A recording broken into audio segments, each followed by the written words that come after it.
alguns vídeos passados eu mostrei a respeito do nosso Microsoft Fabric relacionado ao Lake tradicional. Mostrei também como que é o funcionamento de atalhos. Mostrei já também um pouco a respeito de como que eu consigo utilizar o Databricks. E agora eu vou mostrar para vocês efetivamente o OniLake. O OniLake em todas as suas variantes que o Microsoft Fabric possui. Beleza? Bom, pessoal, é isso. Então vamos para a tela. Pelo ambiente, Synapse, Engineer. Vamos aqui em Lakehouse. Veja que eu tenho um Lakehouse que ele tem um atalho. Este atalho, ele corresponde, vou aqui para a tela do nosso ambiente Azure. Então pronto, eu tenho os mesmos arquivos de um lado, eu tenho do outro. Isso significa que ambos os arquivos são iguais. Então eu tenho um atalho, este atalho Lakehall corresponde aos dados que eu tenho dentro do meu Storage Account, dentro do portal Azure. Se formos aqui em outros workspaces, também vamos ver que temos outros lakehouses. E se você vier aqui em OniLake Data Hub, ele vai mostrar também todos os dados que temos. E esses dados não são apenas de Warehouse, são também de Lakehouse. Ele pega o nosso ambiente todo relacionado a dados. Beleza? Clicando ali no ícone, você consegue vir aqui um pouco para a documentação, ele vai explicar um pouco o que é o seu OniLake Data Hub. Porém, tem algo muito importante, o que eu acho interessante, que é o seguinte, eu comentei em alguns outros vídeos que a Microsoft possui um OniLake, um aplicativo muito similar ao que a gente tem do OneDrive. Hoje eu vou mostrar esse aplicativo funcionando. Então, como que ele funciona? Você pode vir aqui no Google. Então aqui, Google, você procura por OniLake File Explorer. Você vai cair dentro dessa página aqui da nossa documentação da Azure. Ele contém algumas informações. Vamos na leitura rápida. O OniLake File Explorer ele é uma aplicação de integração do OniLake com o Windows File Explorer. Então ele automaticamente faz o sincronismo dos dados. Você pode reparar que ele tem aqui até os status igual ao OneDrive. Então, sempre faça um paralelo muito parecido com o OneDrive. Ele indica aqui algumas instruções de instalações. Então, você pode fazer o download do arquivo de instalação. Ele vai falar que você vai dar baixar, fazer o duplo clique para etapas muito simples e já vai ser disponível. Se você quiser visualizar o local onde esse cara está, é o seu nome de usuário, OniLake Microsoft. E aqui ele indica algumas limitações, que são os seguintes. Workspace Name. Então, se você tiver um Workspace Name, vou aqui criar um Workspace. Se eu criar aqui um novo Workspace chamado testes/teste, eu consigo criar este cara, eu consigo criar este Workspace. Vou até fazer um upgrade dele, vamos ver se ele está na capacidade Premium realmente. Pronto, está na capacidade Premium Trial. Então, criei esse workspace, ele está com barras, a gente vai ver isso acontecendo. Arquivos ou pastas que contêm nomes reservados do Windows. Eu consigo criar esses nomes reservados do Windows, por exemplo, dentro do meu OniLake, dentro do meu lake de dados. Eu consigo criar eles normalmente. Porém, no momento que eu precisar baixar este cara que existe no meu ambiente para uma máquina o Windows, ele vai falhar o sincronismo. Exemplo, se eu tiver ali uma palavra reservada que se chama Windows 32. Apenas um exemplo, eu não me recordo aqui. Você pode até achar outras coisas que tem aqui de caracteres reservados. Ele vai gerar falha. Date Office Files. Os arquivos que são Office em si, eles não vão ficar gerando sincronismo automaticamente, que é o que a gente tem no OneDrive. Então, isso não funciona. Se você desabilitou esse cara Windows Search, o OniLake não vai conseguir iniciar. O Windows File Explorer, ele é case insensitive. Então, o que significa? Letra maiúscula e minúscula aqui no meu Windows Explorer não faz a menor diferença. Ele vai tratar como um único arquivo. Porém, o OniLake, ele é case sensitive. Então você vai ter diferença aqui, vai gerar crash. Por exemplo, se eu criar um arquivo chamado, vou até fazer este exemplo aqui, vai ser mais fácil. Pronto, baixei aqui um arquivo, vou renomear esse arquivo depois. Pronto, aqui um exemplo, volume praça. Para o Windows, ele é um arquivo diferente, ele não é um arquivo diferente, é o mesmo nome. Então ele está perguntando se eu quero renomear esse cara para virar uma cópia. Não, eu não quero, então ele vai continuar como cópia. Vou fazer o seguinte, vou pegar esse cara, volume praça, e vou fazer um upload. Pegar aqui, ó, upload file. Então,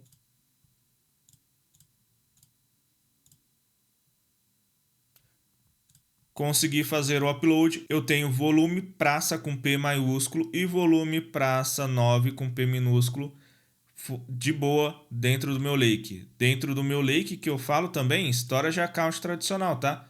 Esse daqui é um atalho para o storage account. Então eu tenho os dois coexistindo normalmente. E a gente vai ver que vai dar problema no nosso OniLake, no aplicativo do OniLake. E aqui ele fala um pouco a respeito de sincronizações diferentes, suporte a arquivos offline, edição, cópia, movimento e também atalhos. A gente vai ver que é possível trabalhar com atalhos. Vou clicar aqui em Download. De novo, voltando, o que são atalhos? Atalhos é o que eu consigo colocar dentro do meu OniLake, eu consigo colocar dentro do meu Fabric o meu storage account praticamente todo, sem precisar movimentar este dado para dentro do meu storage account. Então, qualquer arquivo... Poxa, eu quero continuar tendo o meu storage account separado. Legal, cara, você é livre para isso. Eu quero continuar mantendo meu storage account do Azure, quero continuar mantendo meu S3. Você vai conseguir. Porque eu posso fazer o atalho, eu posso conectar no meu storage account do Azure e do S3 e trazer um atalho dele apontando para o meu Fabric em qualquer local que eu quiser. E com isso o dado ele é sincronizado instantaneamente de um local para o outro. Bom, arquivo já baixado, nós temos aqui um duplo clique. Perceba que o arquivo ele é diferente, tá? Ele é o MSX. Esse arquivo ele só funciona em computadores Windows 11 e Windows 10. Se você tentar instalar ele no Windows Server, por exemplo, possivelmente vai dar ruim, não vai funcionar, ele não vai ter esse instalador. Esse cara é para usar em computador local, computador de usuários tradicionais. Dê um duplo clique no arquivo, install. Ele vai começar a fazer a instalação.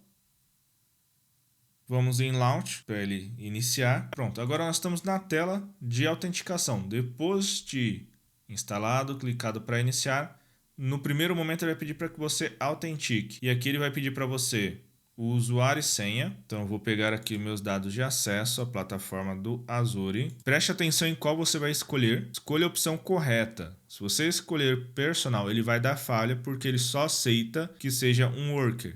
Beleza? Sign. Vamos para a autenticação de duplo fator. Como que esse é um código temporário, não tem nenhum problema aparecer na minha tela. Ok. Ele está registrando o meu dispositivo, aplicando políticas e ele vai fazer todo um processo de segurança e autenticação. Pronto, tudo configurado. Vou clicar em Done e agora nós temos o nosso OniLake. Então veja que ele aparece aqui e também aqui. Vou fechar a tela que eu estava de downloads. Vou fechar este cara também e vamos trabalhar apenas com o OniLake. Bom, agora vamos olhar as limitações que foram comentadas anteriormente. Vou aqui em meu curso, o meu workspace, Data Cluster Lake, File, Lake Hall, que é o atalho. Vamos comparar o nosso ambiente aqui, meu workspace, Data Cluster Lake. Observe que está faltando arquivo. Está faltando arquivo porque o nosso ambiente ele é diferente. O Windows ele é case insensitive, enquanto que o outro Lake ele é case sensitive. Aqui ele escolheu algum arquivo para poder ficar. Se eu fizer isso daqui, renomeei o arquivo na pasta. Essa alteração, vamos ver se ela replica. Vou dar um refresh. Essa alteração foi replicada. Vamos dar um refresh. O nome do outro arquivo ainda não apareceu. Então eu teria que resolver o conflito do outro arquivo também. Vou colocar aqui 02. Vou sincronizar. Pronto. Agora os dois arquivos eles estão disponíveis. Perceba que se você tem problema com arquivos com nomes iguais, porém maiúsculo e minúsculo, você precisa resolver esse conflito antes para depois conseguir visualizar ele dentro do seu OniLake. No Windows, você consegue visualizar ele no outro ambiente, dentro do Fabric, dentro do seu Storage Account, seja lá onde for. Mas na ferramenta OniLake, ele não vai funcionar se tiver nomes teoricamente duplicados. Quando você torna case insensitive, ele se torna duplicado. Isso daí é um problema que ele não tem como resolver. Você tem que fazer na mão. Agora vamos para outra situação. Meu workspace, teste. Esse cara ainda não tem nada, então vamos criar aqui um Lakehouse. Este é o workspace que tem barra no nome. Arquivo, vou criar uma pasta. Não, vou criar uma pasta não, vou já subir um arquivo. Vou subir o arquivo praça 09. Beleza, então eu tenho um arquivo aqui. Vamos fazer o sync. Perceba que não apareceu o nome aqui com esse nome de workspace errado. não vai funcionar. Tentar renomear, agora ele aparece.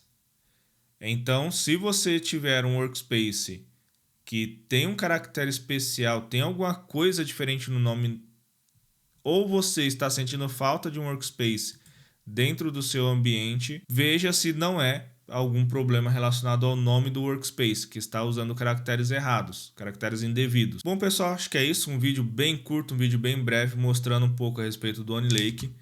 E aqui, só recapitulando, a gente viu que é possível eu, com uma única ferramenta, primeiro, se eu adiciono uma pessoa ao workspace, essa pessoa ela baixa o aplicativo do OniLake na máquina dela, ela consegue visualizar tudo, incluindo, aqui um ponto que eu não entrei, incluindo você consegue visualizar um Delta Warehouse. Então eu consigo ver aqui uma tabela em formato Delta. Então, Delta Log, tudo que é feito dentro do OniLake, dentro do Fabric, já é salvo como tabela Delta. Então, se você quiser baixar esse arquivo Delta para poder usar em alguma outra ferramenta, é possível apontando para o seu OniLake. Beleza? Ponto 1. Outro ponto importante, eu consigo movimentar arquivos aqui dentro da minha máquina para dentro do OniLake, sincronizando igual eu faço com o OniDrive, exceto arquivos Word, Excel, esses arquivos que não funcionam AutoSync, que é o que a gente tem no OniDrive. Quando eu coloco um arquivo no OniDrive, um Word, Excel, e eu edito a partir dele, ele fica sincronizando automaticamente. Aqui não acontece. Outro ponto que a gente viu são limitações. Quais limitações? Padrão de nome e a diferença entre algo que é case sensitive e algo que é case insensitive.